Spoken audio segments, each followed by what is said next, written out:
이스라엘 초대 왕으로 하나님께서 사울 왕을 세워주시는데요. 사울 왕의 족보에 대해서 이야기가 나옵니다. 사울의 아버지 기스의 이야기가 나오죠. 1절 말씀, 베냐민 지파에 기스라 이름하는 유력한 사람이 있으니 그는 아비엘의 아들이요 스롤의 손자요 베고라스의 증손이요 아비아의 현손이며 베냐민 사람이더라 그랬어요. 베냐민 지파입니다. 베냐민 지파에서 이제 이스라엘 초대 왕이 나온 거예요. 베냐민 지파, 이스라엘 12지파 중에 하나죠. 베냐민은 야곱의 막내 아들입니다. 이스라엘 가운데 강성한 두 개의 지파가 있었는데 유다 지파하고 에브라임 지파 강성한 지파였어요. 근데 그 두 지파 사이에 있는 땅을 갖다가 베냐민 지파는 기업으로 받았습니다. 여호수아 18장 11절 말씀, 베냐민 자손 지파를 위하여 그들의 가족들로 제비를 뽑았으니 그 제비 뽑은 땅의 경계는 유다 자손과 요셉 자손, 다시 말해 요셉 자손 가운데 이제 강성한 지파가 에브라임 지파거든요. 유대 자손과 요셉 자손의 중간이라 이렇게 말씀하셨어요. 베냐민 지파의 슬픈 역사를 여러분 알고 있습니까? 얼마 전에 나왔잖아요. 사사시대 말기에 그 베냐민 지파에 속한 기부와의 불량배들이요 레위인의 첩을 윤관해서 죽게 했습니다. 이 사건 때문에 이스라엘 다른 지파들과 베냐민 지파 사이에 전쟁이 벌어지게 돼요. 그래서 베냐민 지파의 거의 모든 남자들이 다 죽임을 당하게 됩니다. 베냐민 지파에 살아남은 남자의 수가 600명에 불과했을 정도로 그렇게 베냐민 지파가 초토화되는 거예요. 이 지파는 가장 미약한 지파가 되어버립니다. 바로 그 미약해진 지파를 통해 가지고 이스라엘 최초의 왕을 배출케 하신 하나님이십니다. 하나님의 지혜를 우리가 압니까? 하나님의 마음을 압니까? 여러분, 만약에 강력한 지파였던 유다 지파나 에브라임 지파에서 최초의 왕이 나왔다면 굉장히 시끌시끌했을 것 같아요. 최초의 왕이 유다 지파에서 나왔다고 한다면 에브라임 지파가 굉장히 견지를 하지 않았겠습니까? 에브라임 지파에서 최초의 왕이 나왔다고 한다면 유다 지파에서 또 가만히 있지 않지 않겠습니까? 갈등과 주도권 다툼을 피할 수가 없는 상호 견제 시기 때문에 시끌벅적했을 것 같아요. 하나님께서는 미약한 지파 베냐민 지파를 통해 가지고 왕을 세우심으로 그 모든 일을 미연에 방지하신 거지요. 또 하나님의 마음을 읽게 됩니다. 여전히 이스라엘의 왕이 되기를 소원하셨던 하나님의 마음을 알게 됩니다. 유다 지파에서 에브라임 지파에서 왕이 나왔다고 한다면 자기들의 지파에 자기가 속한 지파의 강력한 힘을 믿고 하나님을 덜 의지했을 거예요. 근데 하나님께서는 작은 지파에서 겸손한 사람을 왕으로 세우심으로 사울은 처음에 겸손한 사람이었습니다. 나중에 변질된 거죠. 작은 지파에서 겸손한 사람을 왕으로 세우심으로 하나님을 그렇게 의지하면서 진짜 왕이신 하나님을 의지하면서 통치해가기를 소원하셨던 것 같아요. 기스라 이름하는 유력한 사람이라고 그랬는데 베냐민 지파의 세력가라는 말씀입니다. 베냐민 지파에서 부유한 사람, 베냐민 지파에서 강한 용사였다는 말씀이에요. 그 가문을 통해 가지고 사울이 태어나고 자란 거예요. 사울이 등장하는데 사울에 대해서 간단한 소개가 나오죠. 2절 말씀에 보니까 기스에게 아들이 있으니 그의 이름은 사울이요 준수한 소년이라 이스라엘 자손 중에 그보다 더 준수한 자가 없고 키는 모든 백성보다 어깨 위만큼 더 컸더라 그랬어요. 사울이라는 이름의 뜻 자체가 의미심장합니다. 구하여 얻은 자 이런 뜻을 가지고 있거든요. 참으로 이스라엘 백성들이 구하여 얻은 자 아닙니까? 구하여 얻은 왕이잖아요. 준수한 소년이라고 그랬는데 성경에서 소년으로 번역된 단어들 가운데는요 청년이라고 번역해야 더 어울리는 단어들이 많이 있어요. 청소년이었다는 얘기가 아니고 풍채가 당당한 청년이었다는 겁니다. 장성한 강한 청년이었다는 거예요. 잘생기고 혼철한 청년이었다는 거예요. 사울의 아버지 기스가 암나귀들을 잃어버렸다. 성경은 증언합니다. 3절 말씀, 사울의 아버지 기스가 암나귀들을 잃어버렸다 그랬어요. 나귀는 고대 중동 지방의 귀족들이 즐겨 탔던 동물이었어요. 사사기 5장 10절 말씀 보니까 흰 나귀를 탄 자들, 귀족들을 의미하는 거예요. 양탄 자에 앉은 자들, 귀족들을 얘기하는 거예요. 사사기 10장 4절 말씀하지요. 그에게 야일이라고 하는 강력한 사사에게 아들 30명 있어 어린 나귀 30을 탔다 이렇게 말씀하는 거죠. 특히나 암나귀는 순나귀에 비해 가지고 온순해서 사람들이 타고 다니기를 선호하는 거예요. 호가가 높았단 말씀이에요. 아들 사울로 하여금 자기 아들로 하여금 사환 한 사람을 대동해 가지고 잃어버린 암나귀들을 찾게 보낸 기스예요. 3절 말씀 그의 아들 사울에게 이르되 너는 일어나 한 사원을 데리고 와서 암나기들을 찾으라 이렇게 보냈어요. 왜 암나기들을 포기하지 못하는 걸까요? 집착을 보이는 걸까요? 부와 존귀의 상징물이었으니까. 그리고 본인의 에마였으니까. 지금도 뭐 자기 자동차 자기가 타고 다니는 자동차 굉장히 아끼는 사람들 많이 있잖아요. 본인의 에마였으니까 쉽게 포기를 못하는 거예요. 여러분 사울의 집안이 귀한 암나기들을 잃어버린 거 이거 재앙 아닙니까?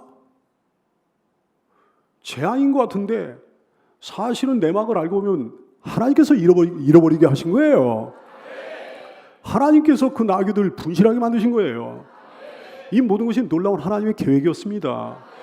신비로운 하나님의 프로그램이었습니다. 보세요. 잃어버린 나귀를 찾으러 갔다가 하나님의 종 사무엘을 만나게 된 거예요. 잃어버린 나귀를 찾으러 갔다가 졸지에 이스라엘의 왕이 된 거예요. 상상을 초월하는 전화 유혹 아닙니까? 잃어버린 나귀를 찾으러 갔다가 한 나라 이스라엘을 얻게 된 거예요. 우리가 뭘 잃어버리는 건 이건 당연히 슬픔이죠. 고통이죠. 뭘 잃어버렸다. 중요한 거 잃어버렸다. 그럼 재앙이죠. 근데 정말 슬픔인가 돌아봐야 돼요. 정말 고통인가? 정말 그게 재앙인가? 혹시 기쁨이 아닐까? 혹시 복이 아닐까? 세상 사람들 죽었다 깨어나도 이해 못하는 이런 것들 우리는 고민해 봐야 되는 거죠. 보세요. 자기가 가진 어떤 중요한 것을 잃어버려가지고 예수를 얻은 사람들이 많잖아요. 중요한 것을 잃어버려가지고 생명을 얻고 천국을 얻은 사람들이 많이 있지 않습니까? 잃어버림의 복을 알아야 되겠습니다. 뭘 잃어버렸기에 귀한 것을 얻을 수 있는 거예요. 근데 새로 얻은 게 훨씬 더 귀한 거야. 새로 얻은 게 훨씬 더 보배로운 거예요. 물질을 잃어버렸어요? 권세를 잃어버렸어요? 친구를 잃어버렸어요? 명예를 잃어버렸어요? 미모를 잃어버렸어요? 인기를 잃어버렸어요? 그 잃어버림을 통해 가지고 예수를 얻었다면, 그 잃어버림을 통해 가지고 생명을 얻고 천국을 얻었다면 그 잃어버림은 위대한 복이 아니겠습니까? 세상 사람들은요, 가진 거 잃어버릴까 봐 늘 노심초사하고 삽니다. 늘 두려워하면서 벌벌 떨고 삽니다. 사랑하는 여러분, 우리는 그럴 필요가 전혀 없는 사람이라는 사실을 깨닫게 되기를 축원합니다. 잃어버릴까 두려워하지 않는 여러분 되시기를 축복해요. 사울은 아버지의 명에 따라가지고 그 잃어버린 암나귀들을 열심히 찾아다녔습니다. 여기저기 두루두루 찾아다녔습니다. 4절 말씀, 그가 에브라임 산지와 살리사 땅으로 두루 다녀보았으나 찾지 못하고 살림 땅으로 두루 다녀보았으나 그것에는 없었고 베냐민 사람의 땅으로 두루 다녀보았으나 찾지 못했다 그랬어요. 에브라임 산지를 두루 다녀봤다 그랬는데 에브라임 지파와 베냐민 지파의 땅이에요. 이 에브라임 산지가 말이죠. 그 산지를 갖다 두루 다녀본 거야. 살리사 땅을 얘기했어요. 살림 땅을 얘기했어요. 베냐민 땅을 얘기했어요. 지명들을 상세히 기록해 놓은 이유가 있습니다. 사울과 그 종이요, 그냥 건성으로 왔다 갔다 하지 않았다는 거예요. 잃어버린 아버지의 암나귀들을 찾기 위해 가지고 최선을 다했다는 겁니다. 위험한 지역을 샅샅이 헤집고 다녔다는 거예요. 4절 말씀, 그가 에브라임 산지와 살리사 땅으로 두루 다녀보았으나 찾지 못하고 살림 땅으로 두루 다녀보았으나 그곳에는 없었고 베냐민 사람의 땅으로 두루 다녀보았으나 찾지 못했다 그랬어요. 두루라는 단어가 3번이나 반복되지 않았습니까? 대충 찾아본 게 아니라니까요. 건성으로 다녀본 게 아니라니까요. 이 사람 사울은 나중에 변질되긴 했습니다만은 이 사람 사울을 하나님께서 괜히 왕으로 세우신 것이 아니에요. 청년 시절에 효심이 지극한 사람이었고 성실성과 책임감이 남다른 인물이었습니다. 아니 솔직히 한번 내가 생각해 봤어요. 그 암나귀들 잃어버렸는데 그거 어디서 찾겠나 생각해. 아니 솔직히 찾을 수 있겠습니까? 도대체 그 넓은 땅에서 어디서 찾겠어요? 그 이어진 그 산간 지역에서 말이죠. 어디 가서 찾겠습니까? 4발 달린 활발한 짐승들 아닙니까? 한 자리에 얌전히 있을 턱이 없는 거잖아요. 진돗개같이 무슨 귀소본능이 있는 것도 아니고 말이죠. 이미 다른 사람들이 어디 가져갔을 수도 있는 거고 끌고 갔을 수도 있는 거고 맹수들한테 잡아먹힐 수도 있는 거고 말이죠. 그거 찾으러 다니는 것은 당연히 헛수고가 될 것이 뻔한 거 아니겠습니까? 보통 사람들 같으면요 지레 포기했을 거예요. 아버지 명이니까 할 수 없이 출발은 하지만 마음속으로는 이미 포기하고 들어갈 거예요. 포기하고 시작할 거예요.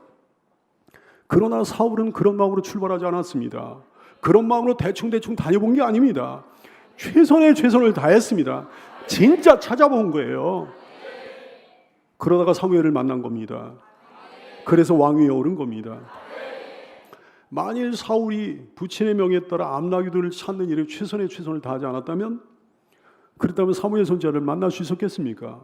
그토록 영광스러운 자리에 오를 수 있었겠습니까?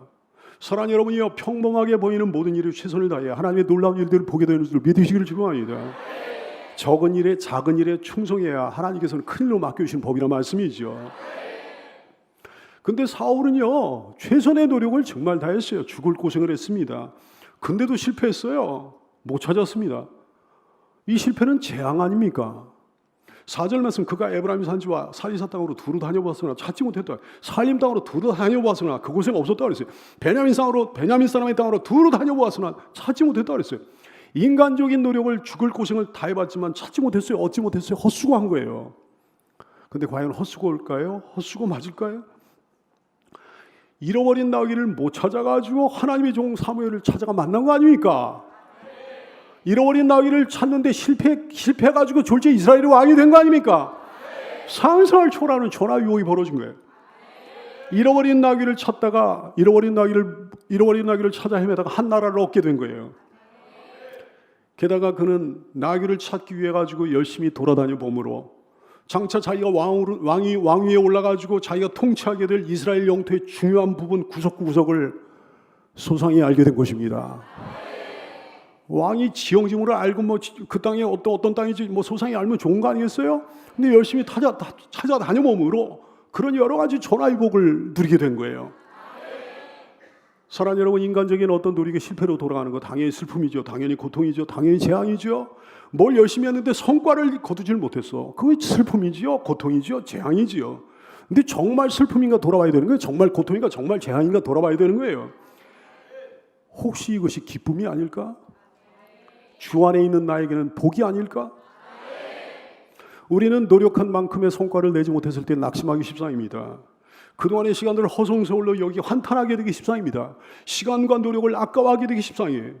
그러나 여러분, 주 안에 있는 사람에겐 인간적인 노력이 수포로 돌아간 것 또한 하나님의 선한 계획이라는 사실을 믿어야 되겠습니다. 하나님의 놀라운 프로그램이라는 사실을 믿어야 되겠습니다. 절대로 헛수고 아니라는 사실을 믿어야 된다 말씀이에요. 우리에게는 절대로 허송세월이 없다는 사실을 믿어야 된다 말씀이에요. 최선을 다하면 그것은 다 복으로 돌아올 줄 믿으시기를 축원합니다. 청년 사울의 아름다운 인성을 오늘 말씀을 통해 보게 됩니다. 이 사람이 아버지 생각을 하는 거예요. 아버지 염려를 하는 거예요. 5절 말씀을 보니까 그들이 숲땅에 이를 때 사울이 함께하던 사환에게 이르되 돌아가자. 내 아버지께서 암나귀 생각은 고사 우리를 위하여 걱정하실까 두려워하노라 그랬어요. 숲땅은 사무엘이 거주한 라마 근처에 숲이라고 하는 땅이 있는데 에브라임 산지를 뭐 해지고 다니다가 한 바퀴 거의 돌았다는 거예요. 근데 그때쯤 사울의 아버지가 염려가 되는 거예요. 내 아버지께서 암나귀 생각은 고사 우리를 위하여 걱정하실까 두려워하노라 그랬어요. 실제로 당시에는 위험한 산지를 다니다가 위험한 일을 당하는 경우가 있었거든요. 뭐 도둑들을 만나거나 맹수를 만나거나 뭐 그런 경우가 있었거든요. 그러니까 아버지가 자기를 염려할까, 그게 이제 염려가 된 거예요. 가장 기본적인 인성이 아니겠습니까? 부모의 마음을 좀 헤아려주고 부모의 입장을 배려하는 마음, 타인의 마음을 헤아려주고 타인의 입장을 배려하는 마음 말이죠. 다른 사람 좀 배려해주고 자기 주변에 있는 가족의 마음을 배려해주고 다른 사람의 마음을 헤아려주는 마음 말이죠. 이게 가장 기본적인 인성이에요. 가장 기본적인 인성이 결여된 사람이 자살한 사람입니다.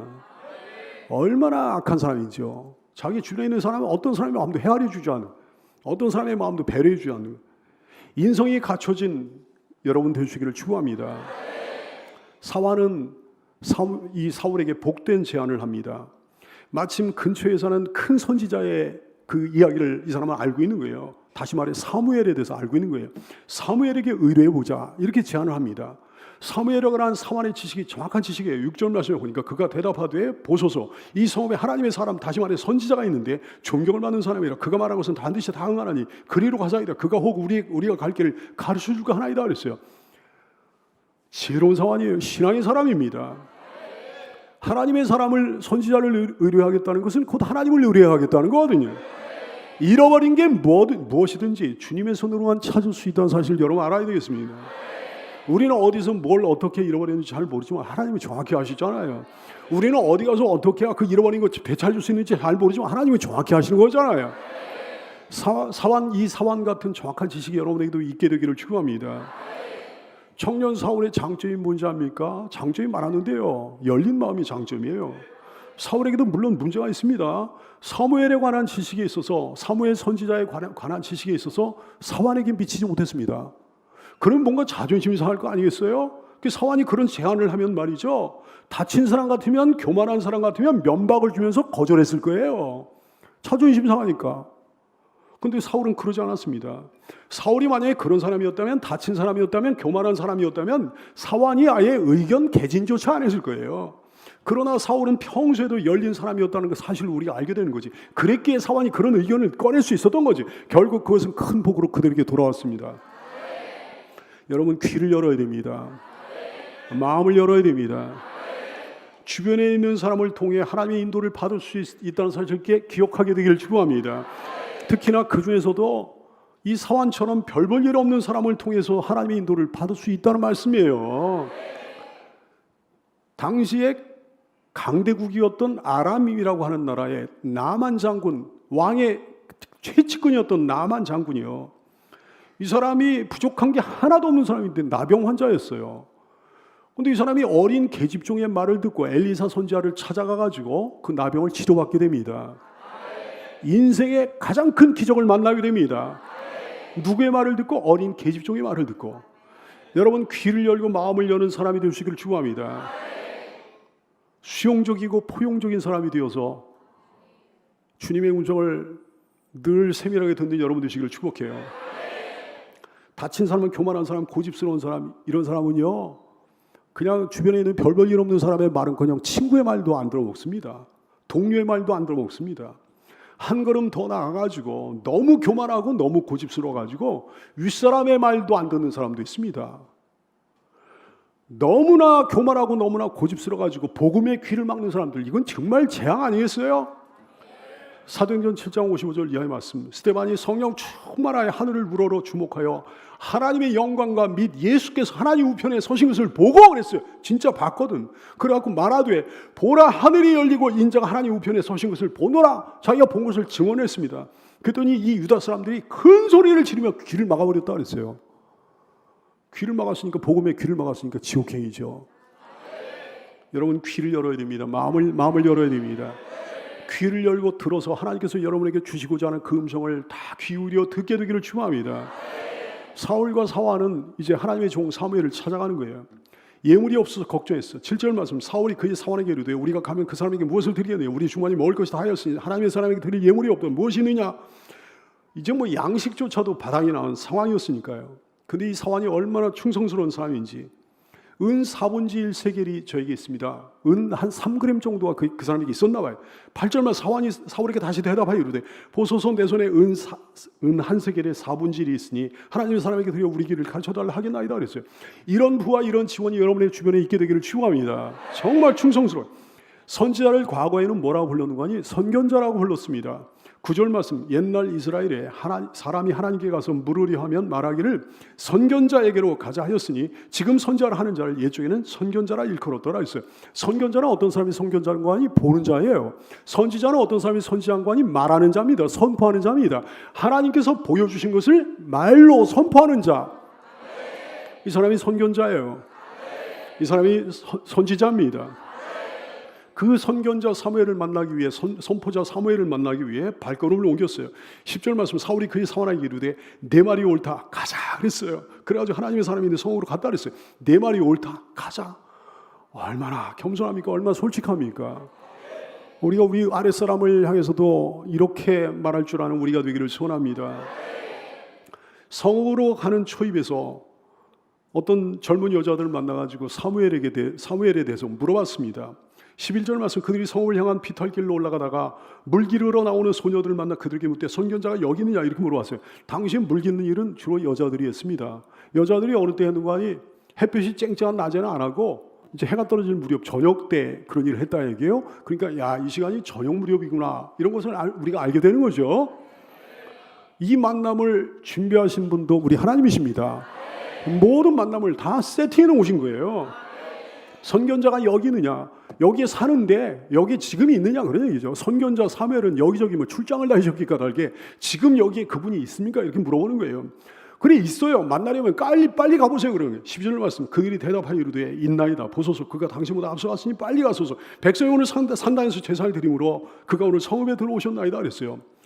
나중에는 이 산당에서 우상 숭배가 행해지고 형편없는 장소가 되어버리는데 사무엘 시대의 산당은 그렇지 않았습니다. 타락한 우상 숭배 장소 아니었습니다. 실로에서의 성막 제사가 불가능한 상황이었거든요. 그래서 불가피하게 산당에서 하나님께 제사를 드리고 막 그랬던 거예요. 13절 말씀, 당신들이 성읍으로 들어가면 그가 먹으러 산당에 올라오기 전에 곧 만날이이다. 사무엘이 오기 전에 백성이 먹지 아니하나니 이는 사무엘이 재물을 축사한 후에야 청함을 받은 자가 먹음이니이다 그랬어요. 무슨 제사를 지내는 얘기인가니 화목 제사를 지내는 얘기예요.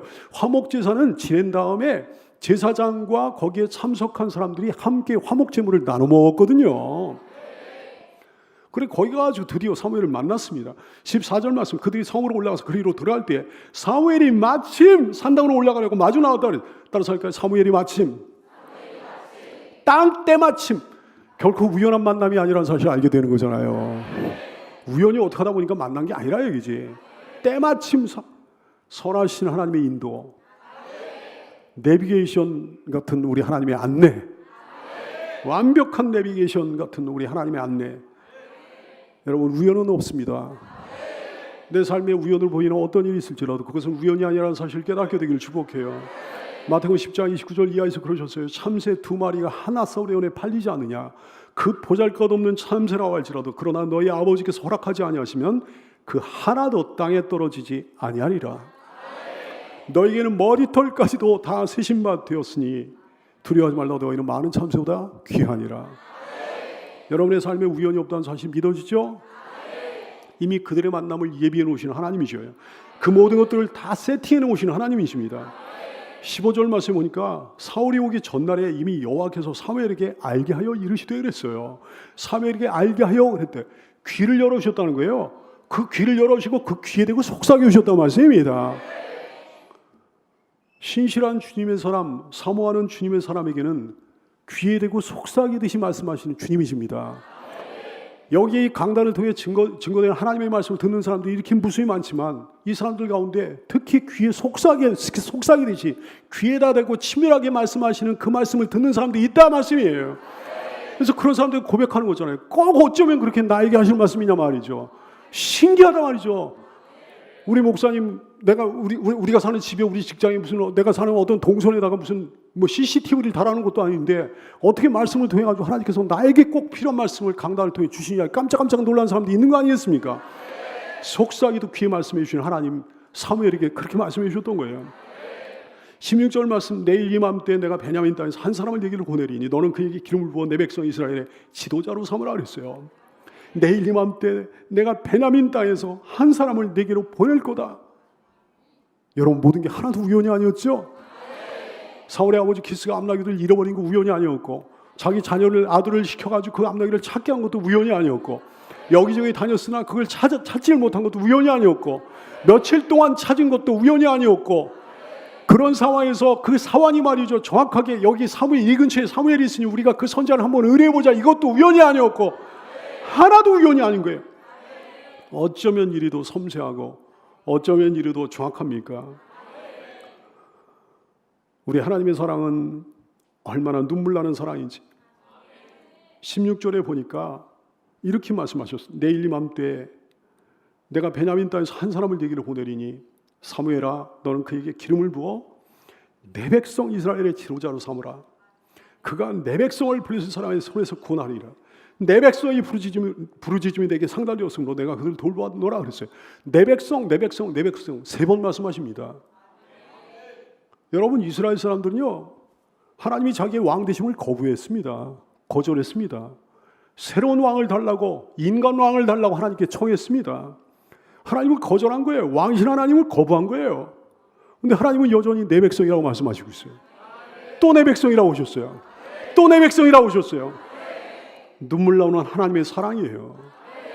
그가 내 백성을 블레셋 사람들의 손에서 구원하리라. 내 백성의 부르짖음이 내게 상달되었으므로 내가 내 백성들을 돌보았노라. 미스바 대승리 이후에 블레셋으로부터 잃어버린 성읍들을 많이 회복하긴 했어요. 그들의 침략으로부터 지켜주신 하나님의 은총을 누리긴 했습니다. 그러나 여전히 이스라엘은 블레셋에 비해 연약한 상태에 있는 거예요. 국력은 일조일속에 강해지는 게 아닙니다. 반면에 약해지는 것은 급전직하로 약해지는 거죠. 하나님께서 이 나라를 지켜주시기를 소원합니다. 여러분, 이스라엘 백성들이 하나님께 나가가지고 왕을 달라고 구한 것이 하나님의 뜻이 전혀 아니었음에도 불구하고 우리 하나님 또다시 패역한 그들을 긍휼히 여기시고 또다시 은혜를 베풀어 주시고자 하는 거예요. 그 사람이 눈물 나지 않습니까? 그 사람이 눈물겹지 않습니까? 그 사람이 인하여 하나님을 더 많이 의지하는 우리가 되기를 소원합니다. 하나님께서는 사무엘이 사울을 처음 만났을 때 사무엘에게 사울에 대해 정확하게 말씀해 주십니다. 17절 말씀에 보니까 사무엘이 사울을 볼 때 여호와께서 사무엘에게 이르시되 보라 이 사람은 내가 네게 말한 사람이니 이 사람 사울이 내 백성을 다스리리라 이렇게 말씀하셨어요. 그러니까 사무엘은 사울을 정확히 알아본 거예요. 근데 사울은 사무엘을 전혀 알아보질 못합니다. 18절 말씀 사울이 성문한 사무엘에게 나아가 이르되 선견자의 집이 어디인지 청하건대 내게 가르치소서. 사무엘을 만났는데 사무엘에 대해서 가르쳐달라 그러는 거예요. 사무엘은 사울을 알아봤는데 사울은 사무엘을 전혀 알아보지 못하는 거예요. 여러분 사무엘 선지자에게 사울과의 만남에 대해 세세히 알려주시는 하나님 아니십니까? 그런 사람이 찾아올 거야. 너는 그 사람을 왕으로 세워라.